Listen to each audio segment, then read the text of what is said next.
तो बच्चों, तुलसीदास जी के जीवन चरित्र को संक्षेप में हमने जाना। अब आइए इस प्रसंग से पहले का प्रसंग समझते हैं, क्योंकि पूर्व प्रसंग समझे बिना हम मूल पाठ को अच्छी तरह से समझ नहीं पाएंगे। तो उसके पहले की कहानी समझनी बहुत ज़रूरी है। तो पहले की कहानी क्या है, आइए ये पढ़ते हैं।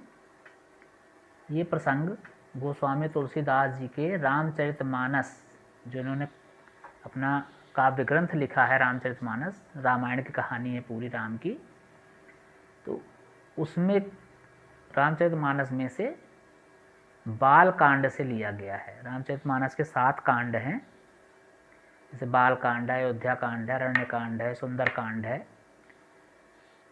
तो उसका जो बाल कांड है, उस कांड में से प्रस्तुत प्रसंग को लिया गया है। तो इस प्रसंग को भली भांति समझने के लिए कथा का पूर्वार्ध समझना बहुत ज़रूरी है। पहले क्या हुआ था ये समझना ज़रूरी है।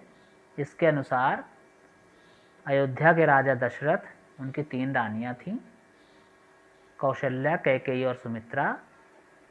उन तीनों रानियों के 4 पुत्र थे। कौशल्या के राम, सुमित्रा के लक्ष्मण और शत्रुघ्न, और कैकेयी के भरत। तो ये 4 पुत्र थे। एक बार गुरु विश्वामित्र अपने यज्ञ की रक्षा के लिए राम और लक्ष्मण को अपने साथ अपने आश्रम में ले गए। वहाँ उन्होंने ताड़का, मारीच, सुबाहु आदि भयंकर राक्षसों का वध किया, गुरु विश्वामित्र के यज्ञ की रक्षा की।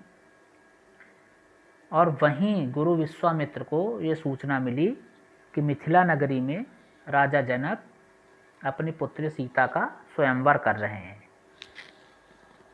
तो विश्वामित्र भी अपने शिष्य राम और लक्ष्मण को लेकर के मिथिलापुरी पहुंच गए।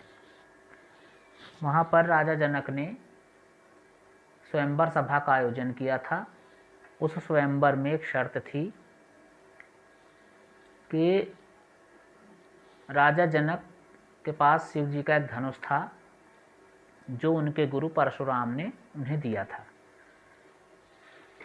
तो उन्होंने ये प्रतिज्ञा की थी कि जो भी वीर इस शिव धनुष पर प्रत्यंचा चढ़ा देगा, प्रत्यंचा कहते हैं धनुष की डोरी को, धनुष में जो डोरी लगी होती है उसको बांधना होता है झुका करके। तो वो उन्होंने प्रतिज्ञा की थी कि जो भी इस धनुष पर प्रत्यंचा चढ़ा देगा, मैं उसके साथ अपनी पुत्री सीता का विवाह कर दूंगा। अनेक राजाओं ने, राजकुमारों ने, वीरों ने प्रयास किया, किंतु कोई उस धनुष को हिला तक नहीं सका। अंत में गुरु विश्वामित्र की आज्ञा से राम ने धनुष पर प्रत्यंचा चढ़ाने का प्रयास किया, और इसी प्रयास में वह धनुष टूट गया। वह धनुष परशुराम के गुरु भगवान शिव का था। उस धनुष का नाम पिनाक था। धनुष टूटने की भयंकर ध्वनि को जब परशुराम ने सुना तो वो स्वयंवर सभा में आ गए और शिव धनुष को टूटा फूटा देख करके बहुत क्रोधित हो गए,